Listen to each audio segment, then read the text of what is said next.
नमस्ते दोस्तों, आप सबका इस YouTube चैनल पर बहुत बहुत स्वागत और हार्दिक अभिनंदन है। दोस्तों, आज की वीडियो में हम देखने जा रहे हैं हिंदी साहित्य की एक महत्वपूर्ण विधा रेखाचित्र, जो हमारे UGC, JRF, net set, TGT, PGT तथा PhD के पाठ्यक्रम और साथ ही साथ BA, MA के प्रश्नोत्तर और असाइनमेंट के लिए भी बहुत ही महत्वपूर्ण है। अतः इस वीडियो को आप अंत तक ज़रूर देखें।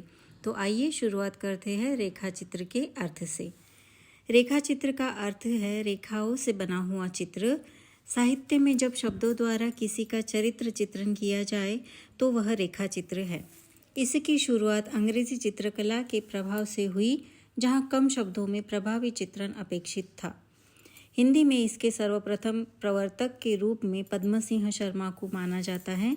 श्री राम शर्मा के रेखाचित्रों का संग्रह बोलती प्रतिमा 1937 काफ़ी महत्वपूर्ण माना गया है। आइए देखते हैं रेखाचित्र का अर्थ एवं परिभाषा। रेखाचित्र हिंदी साहित्य की अन्यतम महत्वपूर्ण एक आधुनिक विधा है। रेखाचित्र गद्य के नवीन रूपों में प्रमुखतम है। यह चित्रकला और साहित्य के समन्वय से अद्भुत एक अभिनव कला रूप है। रेखाचित्र लेखक साहित्यकार के साथ साथ चित्रकार भी होता है। थोड़े से शब्दों में किसी वस्तु, घटना, तथ्य और दृश्यों को अंकित कर देना अथवा किसी व्यक्ति का सजीव चित्र शब्दांकित कर देना बहुत ही कठिन काम है। रेखाचित्र में किसी स्थान, घटना, वस्तु, दृश्य अथवा किसी व्यक्ति के बाह्य रूप के माध्यम से उसकी आंतरिक विशेषता को उद्घाटित करने का प्रयत्न किया जाता है। दूसरे शब्दों में हम यह कह सकते हैं कि इसमें लेखक अपने संपर्क में आए व्यक्ति, सानिध्य में आई वस्तु अथवा देखी घटना का यथातथ्य चित्रण शब्द रेखाओं के द्वारा करता है। आइए आगे देखते हैं। कुछ साहित्यकारों ने रेखाचित्र की परिभाषा इस प्रकार बताई है। उसमें सर्वप्रथम है डॉक्टर मक्खनलाल शर्मा। इनके शब्दों में किसी भाव विशेष को दृष्टा के हृदय में जिस प्रकार चित्र का उद्देश्य जागृत कर देता है, उसी प्रकार के इतिहास, घटना, मनोविज्ञान, वातावरण आदि की सहायता से रेखाचित्र भी अभिष्टित भाव की अनुभूति करा देता है तथा पाठक एक नवीन मानसिक अवस्था को प्राप्त कर रसमग्न हो जाता है। दूसरी व्याख्या दी है श्री कृपाशंकर जी ने।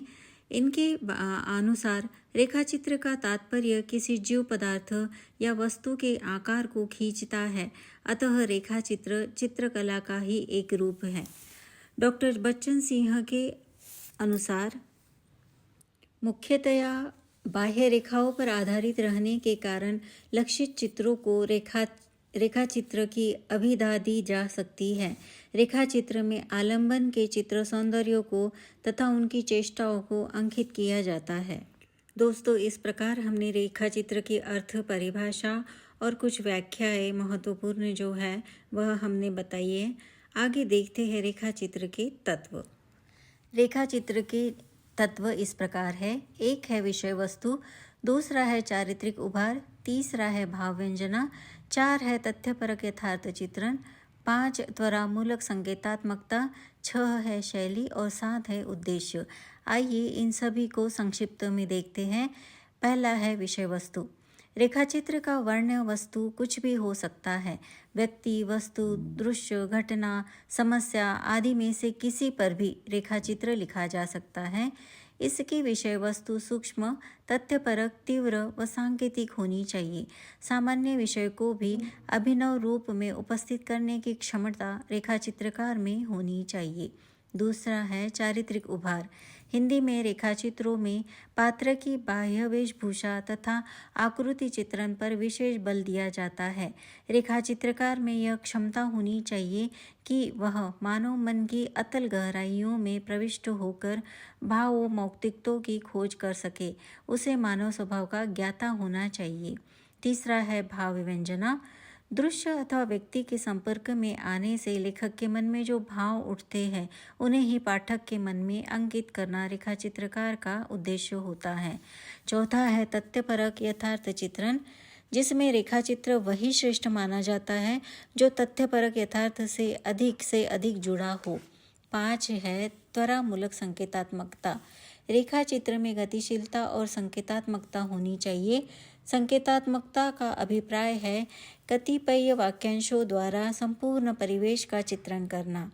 6 है शैली। रेखाचित्रों में सामान्यतः 3 प्रकार की शैली दिखाई पड़ती है। एक है सरल, दूसरी अलंकृत तथा तीसरी है मिश्र। चित्रोपमता का होना अत्यंत आवश्यक है। साथ में शब्द की शक्तियों का उचित तथा अनुकूल प्रयोग होना चाहिए।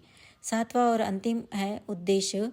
रेखा चित्रकार का उद्देश्य चित्रित व्यक्ति, वस्तु, घटना को मूर्तिमान कर उसके प्रति पाठक की सुनिर्दिष्टता, सुस्पष्ट संवेदनात्मक प्रेम जागृत करते हुए उसके मन पर अमिट छाप छोड़ना होता है। इस प्रकार से हम कुछ उदाहरण दे सकते हैं, जैसे कि अतीत के चलचित्र 1941 में स्मृति की रेखाएं 1947 में महादेवी वर्मा जी द्वारा लिखित हैं और माटी की मूर्तें 1946, गेहूं और गुलाब 1950 जो कि राम वृक्ष बेनीपुरी जी द्वारा रचित रेखाचित्र है। इस प्रकार से दोस्तों आज का यह वीडियो यही समाप्त होता है।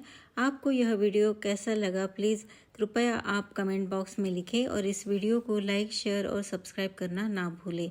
इसी प्रकार से हम महत्वपूर्ण विषयों पर आगे भी वीडियो लेकर आएंगे। तब तक के लिए आपका बहुत बहुत धन्यवाद। देखते रहिएगा इसी चैनल।